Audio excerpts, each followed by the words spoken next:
Bismillahirrahmanirrahim. Assalamualaikum warahmatullahi wabarakatuh. Hai, halo teman-teman kelas 2 semua. Bagaimana kabarnya hari ini? Alhamdulillah ya, semoga hari ini kita tetap sehat dan selalu dalam lindungan Allah Subhanahu wa Ta'ala. Baik, hari ini kita belajar akidah akhlak tentang akhlak terpuji, yaitu terima kasih dan rendah hati. Nah, teman-teman pasti sudah tahu apa sih terima kasih itu ya? Bagaimana mengucapkannya? Pada saat apa kita harus mengucapkannya? Nah, yang pertama adalah terima kasih. Nah, terima kasih adalah salah satu wujud rasa syukur kita kepada Allah Subhanahu wa Ta'ala. Bersyukur dan berterima kasih adalah dua hal yang tidak bisa dipisahkan dari kehidupan kita.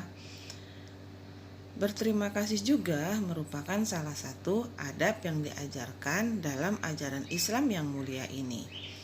Dari Abu Hurairah radhiyallahu anhu, Rasulullah shallallahu alaihi wasallam bersabda, "La yashkurullaha man la yashkurun nasa." Tidak dikatakan bersyukur pada Allah bagi siapa yang tidak tahu berterima kasih pada manusia. Nah, sekarang kita tahu ya teman-teman, bahwa ketika kita berterima kasih itu adalah ucapan rasa syukur kita kepada Allah Subhanahu wa Ta'ala. Jadi kalau kita tidak bisa berterima kasih kepada manusia, itu artinya kita tidak berterima kasih kepada Allah atau tidak bersyukur kepada Allah. Dalam hadis lain dari Usamah bin Zaid radhiyallahu anhu berkata, Rasulullah shallallahu alaihi wasallam bersabda, barang siapa yang diberikan satu kebaikan kepadanya, lalu mengatakan kepada pelakunya, jazakallahu khairan, yang artinya semoga Allah membalasmu dengan kebaikan, maka hal itu telah mencukupi dalam menyatakan rasa syukurnya.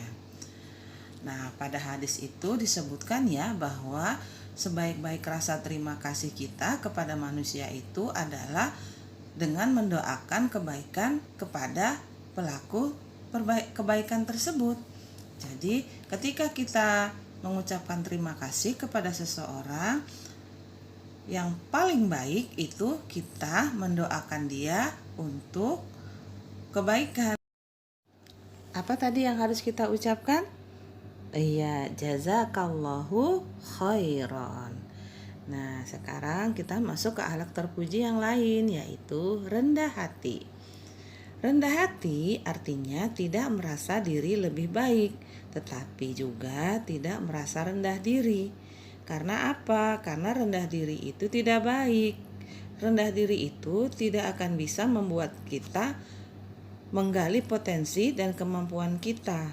Makanya kita tidak boleh merasa rendah diri, tapi kita harus merasa rendah hati. Rendah hati itu disebut juga tawadu. Nah, tawadu itu apa sih Bu? Tawadu itu kita tidak sombong, tidak merasa dirinya lebih baik dari orang lain. Allah Subhanahu wa Ta'ala memerintahkan Nabi Muhammad Sallallahu Alaihi Wasallam untuk bertawadu, sebagaimana firman-Nya dalam surat Al-Hijr ayat 88, yaitu A'udzubillahi minasyaitonirrajim wahfid janahaka lil mu'minina, yang artinya dan berendah hatilah kamu terhadap orang-orang yang beriman. Nah, teman-teman, tawadu ini atau rendah hati ini adalah salah satu dari akhlak para rasul yang menjadi perhiasan orang-orang yang soleh. Bahkan rendah hati ini juga menjadi sifat khusus bagi kaum mukminin. Nah, sekarang kita masuk ke manfaat memiliki sifat rendah hati atau tawadu. Yang pertama yaitu tawadu adalah akhlak para rasul. Yang kedua, disayang oleh semua orang. Jadi kalau kita memiliki sifat tawadu itu sudah otomatis orang akan sayang kepada kita. Dan yang ketiga, tawadu dapat mendatangkan rasa cinta, persaudaraan, dan menghilangkan kebencian. Nah, yang keempat adalah tawadu juga merupakan satu perintah Allah. Jadi kalau kita tawadu itu artinya kita menjalankan perintah Allah Subhanahu wa taala.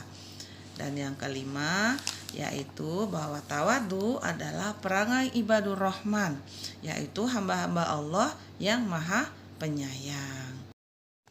Oke, sekarang kita masuk ke mahfudot. Nah, mahfudot akhlaknya hari ini adalah tentang tenang dan khianat. Yang pertama kita baca dulu. Al-jur'atu miftahun najah. Al-jur'atu miftahun najah. Al-jur'atu miftahun najah. Artinya, tenang itu kuncinya keselamatan. Yang kedua, al-khiyanatu miftahul adawat. Al-khiyanatu miftahul adawat. Al-khiyanatu miftahul adawat. Khianat itu kuncinya permusuhan. Baik, cukup sekian pelajaran akidah akhlak pada hari ini. Nah, sekarang teman-teman silahkan menulis kembali mahfuzot yang sudah kita pelajari tadi dengan artinya ya di buku tulis teman-teman. Setelah ditulis, silakan teman-teman foto dan setorkan ke guru kelas masing-masing. Sekarang Bu Umi akhiri dulu pelajaran akidah akhlak pada hari ini. Marilah kita sama-sama membaca Alhamdulillahirabbil alamin. Wassalamualaikum warahmatullahi wabarakatuh.